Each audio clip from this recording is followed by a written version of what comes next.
네, 글로벌 인사이트 가보도록 할게요. 글로벌 주식시장의 주요 이슈를 심층적으로 분석해드릴 거고요. 오늘 이 시간 펠리즈 투자인 리서치 김민수 대표 나와 있습니다. 대표님 어서 오세요. 네, 안녕하십니까. 네. 자, 이제 끝났죠. 이 세계 최대의 IT 가전 박람회 CES 2020 네. 여기 다녀오신 분들 저는 이제 한 번도 못 가서 약간 아쉬운 날 가보고 싶은데 언젠가. 네.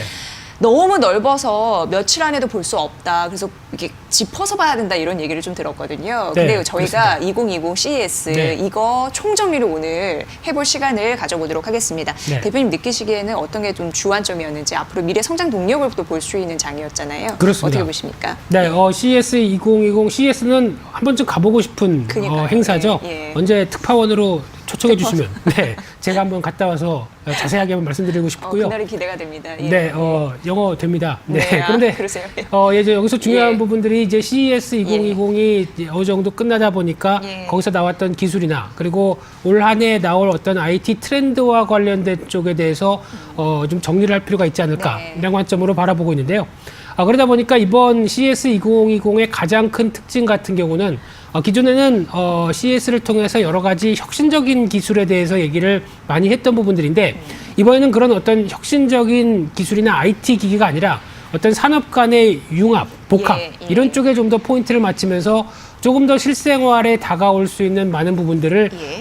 어느 정도 좀 선보이고 그리고 앞으로 이렇게 바뀌어갈 가능성이 높다는 쪽에 무게를 둔 게 더 맞다고 봐야 될 것 같습니다. 그만큼 현실적인 부분에 좀 더 포커스를 맞춘 게 이번 CES 2020의 특징이다. 이렇게 말씀드려야 될 것 같고요. 네. 그러다 보니까 그 전부터 나왔던 어떤 이제 인공지능이나 아니면은 뭐 자율주행, 이 빅데이터 같은 핵심적인 단어들이 저희가 보통 알기에 막연하게 느꼈던 부분들이 이제 거의 얘기하게 되면은 다 알 수 있는 수준. 그러니까 즉 약간 일반 대명사처럼 이제 다가오기 시작을 하고 있고요.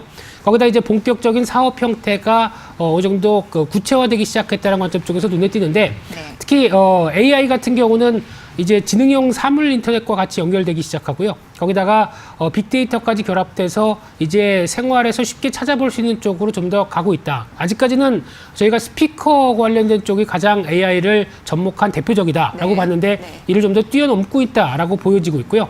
이 모빌리티 같은 경우도 이 산업 간의 경계가 소멸되는 모습들, 단순하게 자동차에 대한 흐름들이 아니라 좀 더 어떤 항공과 여러 가지 산업들까지 같이 복합되는 모습들이 확인이 됐다고 봐야 될 것 같고요.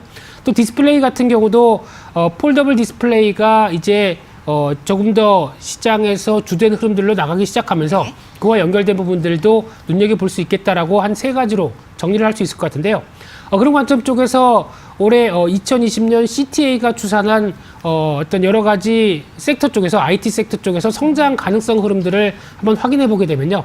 그림이 좀 작아서 보이지 않을지 모르겠지만은 일단 가장 중요한 게 스마트폰은 올해 한 3% 정도 성장할 것이다 라고 전망을 했는데 그 밖에 이제 비디오 관련된 그리고 컨텐츠와 관련된 스트리밍 서비스 이쪽은 두 자리 숫자 11% 성장이 눈에 띄고 있고요. 그 밖에 올해 가장 많이 성장할 걸로 보여지고 있는 쪽이 이 이어폰 모양으로 생긴 이게 와이어리스 그러니까 즉 저희가 보통 알고 있는 에어팟이죠. 예. 에어팟과 같은 기기들이 올해도 한 30% 이상 성장할 것이다 라고 아주 강하게 성장을 예고를 하고 있는 상황들이고요.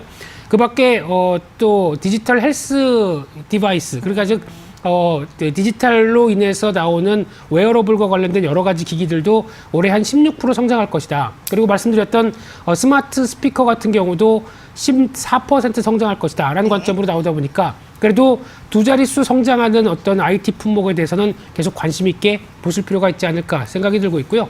그런 쪽에서 하나씩 또 점검을 해보게 되면 가장 먼저 AI입니다. AI 같은 대표적이죠. 경우는 어떻게 보면은 이 AI가 적용돼서 스마트 기기가 다양화될 것이다 라는 쪽으로 바라보고 있는데 과거에는 단순하게 스피커한테 오늘 날씨 어때? 라고 그냥 물어보는 형태였었죠. 근데 이런 부분들이 아니라 이제 스스로 환경 분석을 통제하고 그에 따라서 추가적인 의사결정까지 할 수 있다. 대표적으로 이번에 보여준 게 삼성전자의 볼리라고 하는 볼리, 쪽이죠. 예. 네, 이쪽이 물론 가면서 졸졸 따라온다라는 쪽만 볼 수 있는 상황들이 아니라 네, 네. 이 자체가 뭐 에어컨도 컨트롤하고 예. 뭐 이런 여러 가지 흐름들을 다 보여줬다는데 좀 의미가 있다고 봐야 될 것 같고요. 또 로봇 청소기까지도 같이 유기적으로 제어를 한다라는 부분들이 눈에 띄었다고 볼 수 있을 것 같은데 그러다 보니까 이제 그냥 단순한 사물 인터넷이 아니라 지능형 사물 인터넷까지로 발전하기 시작하면서 삼성전자, LG전자 같은 프리미엄급의 가전 제품들은 오히려 연결 범위를 좀 확대했다라는 관점 쪽에서 눈에 띄는 흐름이라고 봐야 될 것 같고요. 네. 그만큼 또 실생활에 펼쳐질 모습들이 더 커지겠죠. 또 하나 두 번째로는 모빌리티라고 볼 수 있는데 이쪽 같은 경우는 이제 구독 경제에서 시작을 했지만은 이 산업 간의 융복합을 이끌어내고 있습니다. 쉽게 말씀드리면은 자동차가 이제 자율주행 쪽으로 바뀌기 시작하게 되면 그에 따라서 자동차에서 할 수 있는 게 여러 가지가 많겠죠. 네. 뭐 교육 관련된 어떤 프로그램을 본다든가 아니면은 엔터테인먼트 산업들도 거기서 같이 녹아들 수 있는 상황이다 보니까 이에 따른 여러 가지 변곡점에 대해서 얘기를 하고 있고요. 그러다 보니까 이제 아마존의 알렉사가 기반된 모빌리티 시스템도 가장 각광을 많이 받았다고 얘기하고 있고요. 또 하나 눈에 띄는 게 팜와이즈라고 하는 회사에서 만든 잡초 제거 로봇이 나오는데 이 부분을 로봇이라고 봐야 될까요? 모빌리티라고 봐야 될까요? 애매하죠. 그러게요. 예. 네, 그러다 보니까 이런 어떤 산업 간의 융복합이 이런 식으로 나오기 시작한다. 대표적인 예가 될 수 있겠군요. 그렇죠. 거기다 또 농업까지 결부가 된 부분들이죠. 그러다 보니까 이런 여러 가지 변화가 앞으로도 기대된다라고 봐야 될 것 같고요. 또나 디스플레이 쪽 같은 경우도 이제 5G 서비스가 확산되기 시작하면서 이제 비디오 콘텐츠나 멀티 환경이 요구가 됩니다. 그러다 보니까 특히 이런 폴더블 디스플레이 같은 경우는 이동은 좀 간편한데 네. 화면을 좀 멀티 환경으로 구조연하겠다라고 하게 되면 화면이 커져야 되겠죠. 예. 그러다 보니까 폴더블에 대한 수요가 늘어날 수밖에 없다라는 관점 쪽에서 이 POLED라고 하는 플라스틱 OLED 쪽에 대한 수요가 좀 더 커질 수 있다라는 관점 쪽에서 지금 LG전자에서 보여줬던 롤러블 TV라든가 그리고 이제 삼성전자나 화웨이 쪽에서 보여주고 있는 폴더블 폰 이쪽은 계속 관심 있게 지켜봐야 된다. 네. 이렇게 정리해야겠습니다. 네, 그 얘기를 들었습니다. 차 안에서 덴탈, 그러니까 치과 치료를 받을 수도 있다라는 네. 가능성, 이런 부분을 또 생각하시는 분들도 있고 이게 또 시연이 될 수 있다라고 하는데 네. 사실 수년 전 같은 경우에는 4차 산업혁명 이게 생소한 개념이었습니다. 그렇죠. 빅데이터, 뭐 AI, 뭐 모빌리티. 하지만 이게 상용화 시점이 문제이지 그렇죠. 지금 하나하나 돼가고 있는 거지.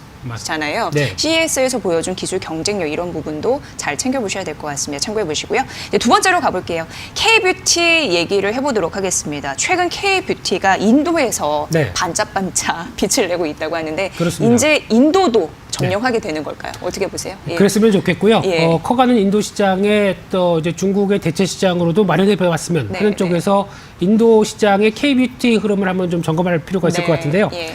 일단 인도 화장품 시장은 신흥국 내에서도 좀 큰 규모라고 알려져 있고 성장 잠재력도 높습니다. 그래서 코트라가 추산한 흐름으로 보게 되면 2022년까지 미용용품 산업이 한 170억 달러까지 성장할 걸로 보여지고 있고요.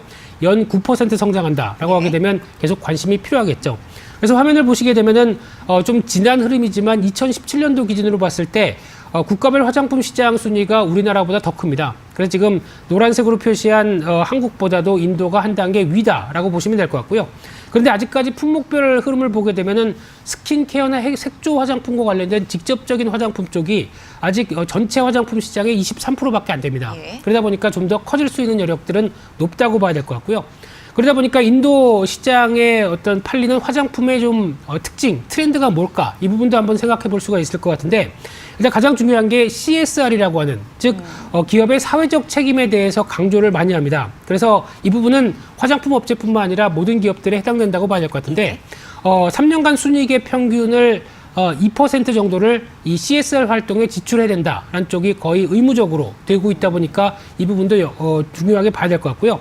또 하나 인도 화장품 시장에는 동물성 성분을 사용할 수 없게 돼 있습니다. 그러다 보니까 허브나 천연, 비건이라고 하는 쪽이 가장 중요한 키워드다라고 비건. 보시면 될 것 같고요. 또 빈부차가 좀 심하다 보니까 가격도 극과 극이다라는 쪽도 특징이라고 보여지고 있고요. 또 하나 인도도 남성들이 미용에 관심이 늘어나고 있다. 특히 마스크팩이 상당히 인기랍니다. 그래요. 네. 네. 어떤 중국에서도 초기에 그랬었죠. 네. 네, 그런 관점들이 인도에서도 나타나고 있다는 쪽으로 보여지고 있는데 그러다 보니까 지금 인도 색조 화장품 같은 경우에 시장 규모도 아직까지는 그렇게 크지는 않지만은 지금 시장 성장 전망을 보게 되면 거의 두 자릿수대, 그러니까 즉 10%에서 15%대까지 계속 늘어날 수 있겠다는 관점 쪽에서 여전히 색조와 관련된 립스틱이나 그리고 아이, 메이크업 이런 쪽도 계속 관심 있게 볼 필요가 있다고 봐야 될 것 같고요. 네. 그런 쪽에서 K-팝이나 그리고 드라마가 인기가 있다 보니까 K뷰티가 제품이 매출이 증가하는 추세가 나오기 시작합니다. 그래서 대표적으로 보게 되면은 관련해서 온라인 쪽에 대해서도 뚜렷하게 성과가 나오고 있다고 보여지고 있는데요.